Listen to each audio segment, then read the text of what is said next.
It's Monday, December 11th. I'm your host, Sarah Beal. On today's show, we meet Malachi Harris, a student involved in the Macy program at Cape Cod Community College. Then we'll get a transportation update from Steve Tupper. He is a transportation planner with the Cape Cod Commission. Finally, we'll chat with Consumer Affairs Supervisor Elizabeth Hartsgrove about the Discover Barnstable program. But first, let's get a look at today's top headlines. Construction on the new Hyannis Fire Station is ongoing, and we get an update from Hyannis Fire Chief Peter Burke. So Chief Burke, we're outside at we got the old fire station next to us, but we've got the wonderful new station going up behind us. How is the construction going so far? I know we're still in phase one, I believe, of construction the construction project. How's it all going? Correct, yeah, so we are in phase one of what's ultimately a three-phase project. And phase one's going well, we're on schedule, we're on budget. And as you can see behind us, the work's going quickly. And with luck, it'll be weather tight in the not so distant future, and work will continue throughout the winter. Moving into phase two, which should happen probably late spring. Late spring, great. Has there been any hiccups or anything that have come up while they've been doing construction, or has it been pretty smooth sailing? Thus far, it's been smooth sailing. I think the winter time, the weather will play a large part in the process. But right now, it's been really good so far, and we're fortunate to have a great building committee and owner's project manager working with us and a wonderful general contractor, so we've been fortunate in that regard. It sounds like you have a great team kind of working to make sure everything is going smoothly. I know I drive by this every day on my way to work, and just watching it go up, on the one hand it seems like, we've been waiting for so long, at the same time it's like it's going up so quickly. I mean, you can really see in the structure that's already up, like where the trucks are going to be, where the headquarters is going to be. So I mean, it's got to be exciting to see it kind of move every day. It really is, yeah. It's great to see the progress on a daily basis. And it's exciting for us because we know hopefully next April we'll be occupying phase one. So there's some excitement there on our part. Oh, that's wonderful. So what is involved in phase one that you'll be able to be, is that going to be the bays where the trucks are going to go? Is that going to be offices? Sure, so both actually. So wonderful. Phase one is right behind us, obviously. And phase one will be the administrative section, the living quarters for the firefighters, as well as for the apparatus bays. So that will be completed next spring. And then phase two will be demolishing of the existing station. And then phase three is construction of the remaining station, which is some more apparatus bays and a maintenance bay. So the third phase is going to take over the footprint of the old station? Absolutely correct. Wonderful. Well, I love watching it go up. I know that the construction workers are hard at work getting it ready so that they can start working on the interior before it gets too cold, although it is a little cold today. It is getting chilly. So great. So thank you so much for giving us an update on what's going on with the fire station. Oh, you're welcome. Thank you. Okay. My guest today is Fire Chief Peter Burke. The Marine Environmental Affairs Division would like to remind residents that renewal season is right around the corner. All mailings will be sent out by the new year and must be returned by their due dates. Any questions or concern, please contact the MEA office at 508-790-6273. Food composting is available at the transfer station and recycling center. The goal of the program is to reduce the amount of food waste that gets thrown away with the trash, thereby reducing trash disposal costs. Residents with a current trash disposal or recycling only sticker may drop off their household kitchen scraps and food waste for composting at no additional cost. The collection barrels are located in one of the sheds used to contain recycled materials. While most kitchen scraps may be composted, such items as kitty litter, plastics, cardboard, and styrofoam may not be disposed of for composting. The Town of Barnstable's Conservation Division was awarded an AmeriCorps Cape Cod member for the 2017-2018 season. Emily Baker will serve in the Conservation Division for 2 days a week. She will manage a trail inventory and improvement project for conservation areas. There are several project goals, including trailblazing and map updating, natural history trail guide maintenance, and installation of a stream crossing footbridge near a wetland. Barnstable County AmeriCorps' Cape Cod chapter is funded by Barnstable County and through grants from the Massachusetts Service Alliance and the Corporation for National and Community Service. Now let's hear from our intern, Mackenzie Connor, with this week's BHS Update. Hello, I'm Mackenzie Connor, intern for Channel 18. There's a lot going on at Barnstable High School this week. For seniors, Scholarship Bulletin number 6 is available in school counseling and house offices. This year's winter concert is December 13th at 7 p.m. in the Performing Arts Center.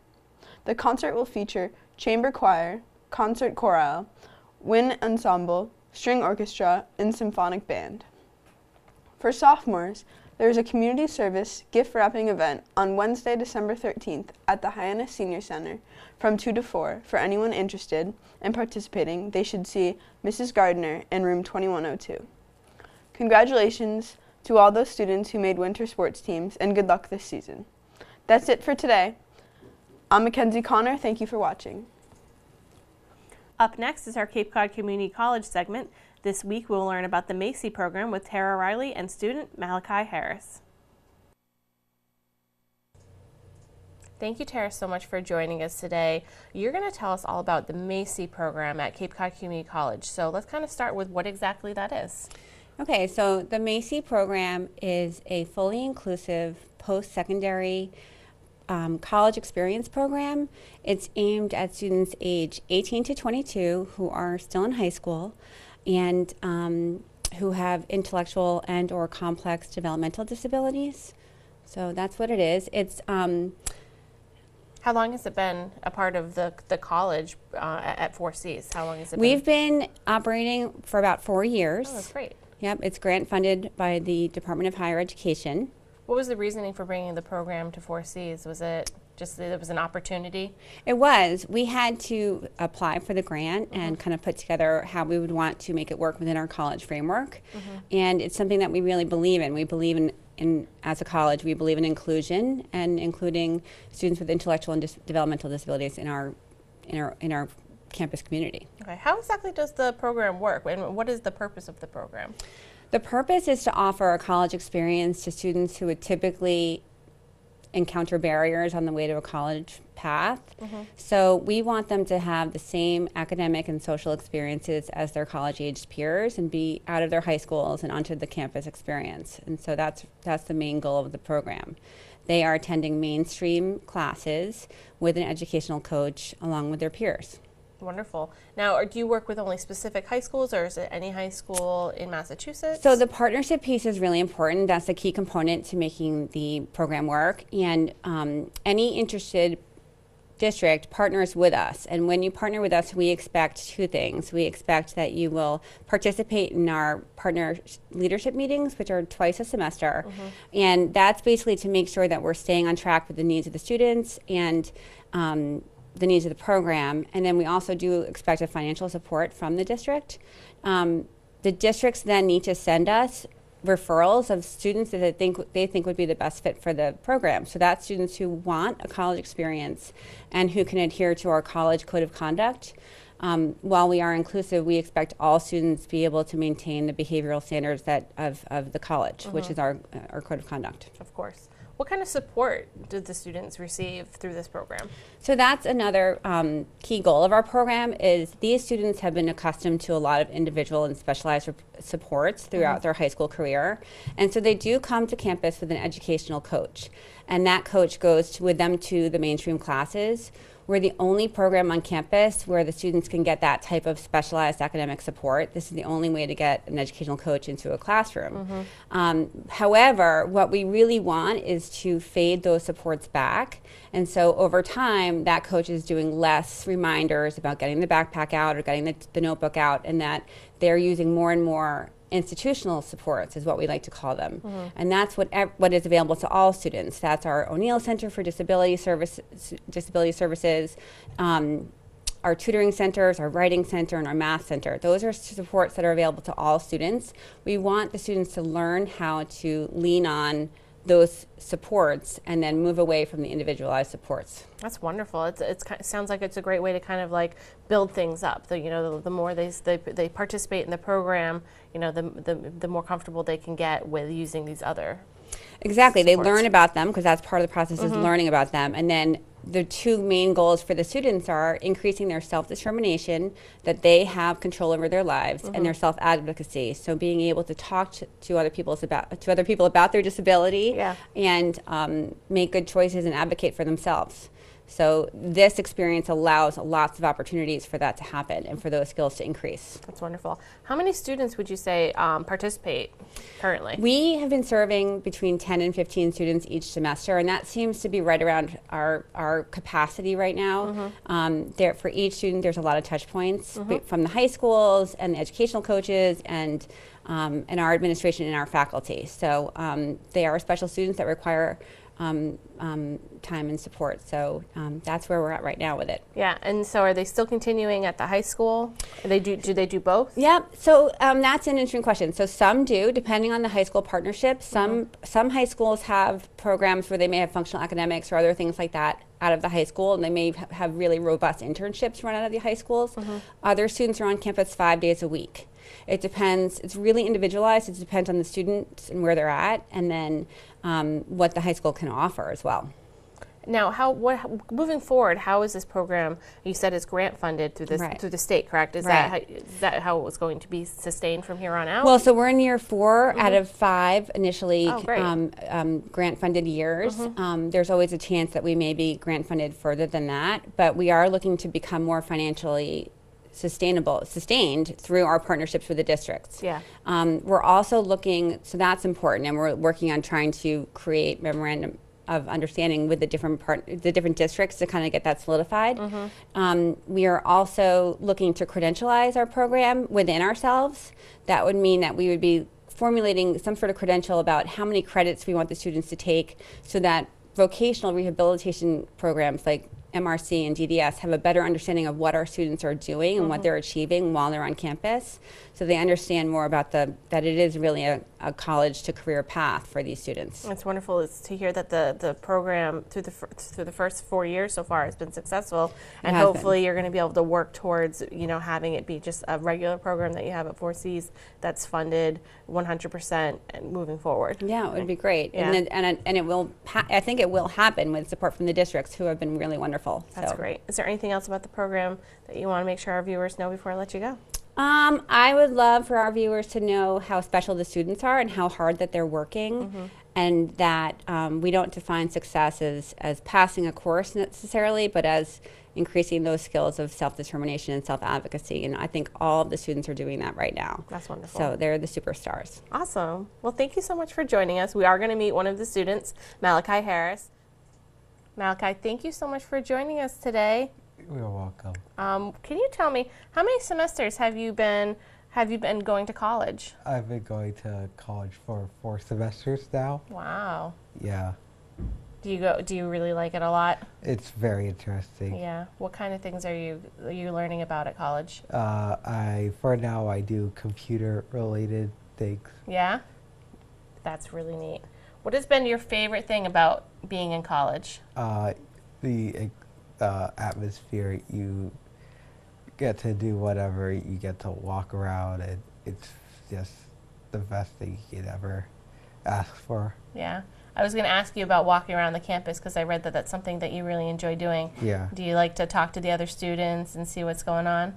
I do whatever. Whatever you want? Yeah. Yeah. Is it nice to have that little bit of freedom? Yes. Yes. What are you most proud of? Everything I've accomplished and the knowledge I learned from college, it's really helpful. Yeah. You find that you really enjoy learning all about computers and things that go on with computers? Yes. Yes. Do you know what else? Do you know anyone else that has gone to college? My brother and my cousins. Yeah. Do you talk to them about being in college? Yes. Yeah. You think it's pretty cool that you're all going to college? Yes. Yeah. Well, thank you so much for coming in and talking with us today. It's a pleasure. Well, thank you. My guest today is Malachi Harris. He's a student through the Macy program at 4Cs. Coming up, we'll talk to Consumer Affairs Supervisor Elizabeth Hartsgrove. But first, Steve Tupper of the Cape Cod Commission gives us a transportation and infrastructure update. Steve, thank you so much for coming in and joining us today. We're going to talk a little bit about what the Cape Cod Commission does as far as how they look at projects and what that has to do with transportation. So why don't you kind of explain that a little bit? Sure. In addition to the planning role that we've been here speaking about the last few months, we also review what's called developments of regional impact. So those are developments in Cape Cod that go over certain thresholds, most commonly 10,000 square feet of new development or a change of use. When they come into us, there's a number of aspects that we review. Primarily, do the benefits of the project outweigh the detriments? But we also look more specifically in my area on the impact on the transportation network. So that'll be way into that a little bit on a couple specific projects today. Yeah, there's a couple of projects coming up that we've all heard about, the Cape Cod 5 and Total Athletics, but there's one that I hadn't really heard about. You said it was announced in the spring that there's a trucking company on Route 132 that I'm sure people have seen. It's right near Addicts Lane, and that is getting redeveloped. Yep, that site will be redeveloped in a Greenside office park development when we go in there. That whole area is transforming into sort of a financial district now, so we've seen a lot of those sort of developments. And as they've been coming in, we've been looking at what are the impacts on the transportation network. One of the ideas of the Commission's review is that the developer can pay for some of those impacts rather than the cost being borne by the taxpayer. So in the case of Greenside, they'll be making some upgrades to a number of the signals on 132. Behind the scenes things that people might not notice, but adjusting timing and improving safety along that corridor. It's a very busy corridor, and Certainly. like we've talked about it before. And we've talked about Cape Cod 5, and they're going to be doing also some changes to the area as part of their agreement. They're going to be putting a sidewalk in on Addicts, which I think is going to be wonderful. Correct. So that area has great access for vehicles, but it also has a multi-use path on the south side of 132. So what the Cape Cod 5 project is going to do is connect that multi-use path up to their development and all the other developments we've seen along Addicts. So it's a great example where they're kind of building out the region's infrastructure both to meet their needs and the future needs of the community. It's a great way to kind of build things up, but like you said, not have the burden be on the taxpayer. You're going to come in and you're going to build this, so if you're going to do this, why don't you look at doing some of these things to kind of help bring the area together? Absolutely. And we also have Total Athletics, which I know has been a big thing that everyone's been talking about. So what's going on down there? So 92,000 square foot athletics facility. Again, they're going to be making some improvements, mostly on the pedestrian area. But this one's a little unique. They also partnered with the town on a MassWorks grant. So they got additional funding from the state for improvements to the area. A couple new traffic signals where there's going to be additional development and a great multi-use path along Independence Drive. So really the town and a private developer partnering to go after additional funds for the community. Yeah, that's great. I remember when we covered that grant acceptance, a month or two ago, and it's pretty exciting to see that, the state is recognizing that we have a lot of progress going on down here on the Cape, and they're, chipping in to, help us get things situated and done correctly. Absolutely. Yeah. What else? Is there anything else that the commission that, as far as transportation goes? I think what we like to bring to the table is kind of a regional view on things. So when we see all of these developments popping up, it's sometimes tough to understand what's the long-term trend. So if we have a vision for the future for a pedestrian connection or a bike connection, we can start to put little pieces together as these projects come in. So I think that's helpful so that each small piece can contribute to really an improvement for the regional network. Wonderful. Well, you guys do so much great work, and I really appreciate you coming in and talking with us at the end of the year. Is there any big projects that happened this year that you want to remind people of, or anything that you guys worked on that you're particularly proud of, since we're not going to talk to you again until probably January, so I'll give you a chance to. Absolutely. So I think one thing you'll see us focusing on in the coming years is really building out the bicycle pedestrian network on the Cape. So we've seen a lot of good expansions of the Cape Cod Rail Trail, and we're really trying to work towards a regional network that allow people to move throughout the entire region as a pedestrian or a cyclist. So you'll see a number of those segments coming forward in the coming years. It's really exciting. I know there's a lot of people that are big bike enthusiasts that watch the show, and I know they're going to be really excited to see all that come to fruition. Absolutely. So thank you so much, Steve, for coming in. I really appreciate it. My guest today is Steve Tupper. He is the transportation planner with the Cape Cod Commission.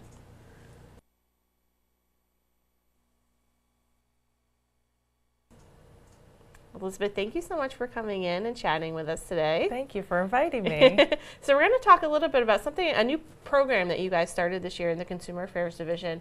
You started Discover Barnstable. Yeah. Started it over summer down at Bismarck Park. Let's talk a little bit about it. Yeah, it was offered on Monday mornings and Thursday afternoons, and it was a way for the community to get to know some of the other divisions and departments they don't interact with on a daily basis, and understand some of the programs that we offer that are open to residents as well as guests that come to visit our community. And so we had natural resources come, we had the golf division, we had all different genres of our services come and offer these fun little free programs for families of all ages. So yeah, it was really very successful. Yes, it's such a fun idea, and it's such a great space down there at the harbor. You get so many different people coming off the ferries, and people that are on vacation, and then people that live here that are in the area, maybe they're working. I mean, it's such a great idea, and you're kind of continuing that through the winter. We are. It was really successful.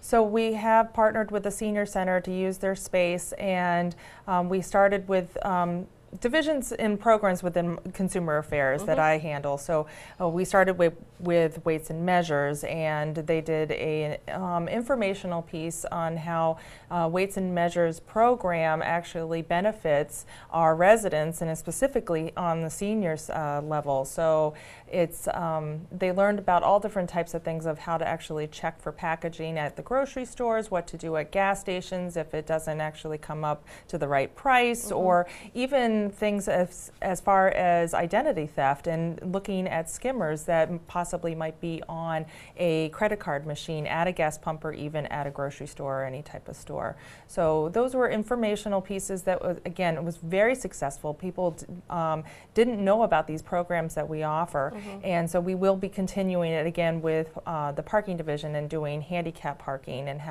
what the pros and cons and the right ways of parking and identifying handicap spaces and things like that. We will be doing that in collaboration with the Disability Commission as well. So yeah, so we're going to be doing that, and then carrying Discover Barnstable back into the summer of 2018 and expanding it to the town green next year. Oh, that's so exciting. Yes, we will be partnering with the movies, the family movie nights, and doing something prior to the movie. So it's a fun activity to get the kids pumped up, and it will be in some form of connection. So if they're doing a animal type of movie, then we will have the natural resources come down and do something with them. That's so wonderful. Yeah. What a great idea. And I love the idea of going to the senior center and making sure that the seniors are, aware of, everything, those everyday purchases and things like that. Because I know the weights and measures, department, they do so much hard work. Yeah. There's only a few of them. Yeah. And they cover 11 towns on the Cape. 10 towns on the Cape. But there's only 4 of them, you're There's right. only 4 of them, and it's amazing all the work they do. I've done a couple of videos with them over the years, and it's so eye-opening, and it's so important for people to understand that, as the consumer, you have to be a little bit, savvy to know. Yeah, but you have to be educated. And if they're not able to get to the people who understand the complexities of any type of weighted product that you're purchasing, then they're not going to be informed. Yeah. So we have to bring our inspectors to the people to be able to educate them. To explain. And then with the parking division teaming up with the Disability Commission, I think that's going to be wonderful, because I know there's been some changes, and there's some things that people might not understand about handicap parking. Absolutely. And it's so important. Yep, it is. It's important for not just the users of the space, but also the businesses, and making sure that their spaces are in compliance, as well as assisting people with the disabilities that need the help. Wonderful. So, yeah. And then Discover Barnstable 2018. I'm really looking forward to that. That sounds so exciting. Yeah. Being here on the green with the movies, and then also you can stick being down at We Bismarck are. Park. It's now going to be, I think, 3, maybe 4 days a week. So we're really going gung-ho on this. It's wonderful. That's awesome. It's all about making sure that the residents and the visitors of the town know what the town has to offer and what we're doing. We're working every day for them. That's the whole purpose of what we do. Yeah, and it's not just plowing the roads or sanding the roads or making sure the water turns on. It's other programs and services that we provide that benefit all ages. Wonderful. Well, thank you so much for coming in and giving us an update on Discover Barnstable. I can't wait to see what you guys have coming in 2018. It's going to be exciting. My guest today is Elizabeth Hartsgrove. She's the Consumer Affairs Supervisor here in the town of Barnstable. Now let's take a look at this week's community calendar. You could repurpose old jewelry and create a new design at the Barnstable Senior Center. this Tuesday. Give new life to your old jewelry. Everyone has that secret stash of jewelry that is old, broken, or just plain not your style, but you just can't part with it. Why not repurpose it and make something wonderful from its parts? Bring in any old jewelry and instructor Kim Rumberger will help you repair and redesign pieces using new stringy materials and other embellishments. Learn new techniques that you can use in the future. Materials fee will be charged by the instructor, and please call the Senior Center at 508-862-4750 for more information and to sign up. There are 2 fun events for kids ages 5 and up happening at the Hyannis Library this week. On Tuesday, December 12th from 4 to 5 p.m., they are hosting an after-school coloring group. They supply the colored pencils and coloring pages, and you relax, create, and enjoy. And on Wednesday, December 13th, the Hyannis Library Lego Club will meet from 4 to 5 p.m. This is also for ages 5 and up. They are all welcome to come and make a creation with Legos provided by the library. For more information about either of these events, please visit hyannislibrary.org. Now let's take a look at this week's board, committee, and commission schedule.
Thanks for joining us today. We'll be back tomorrow with an all-new show.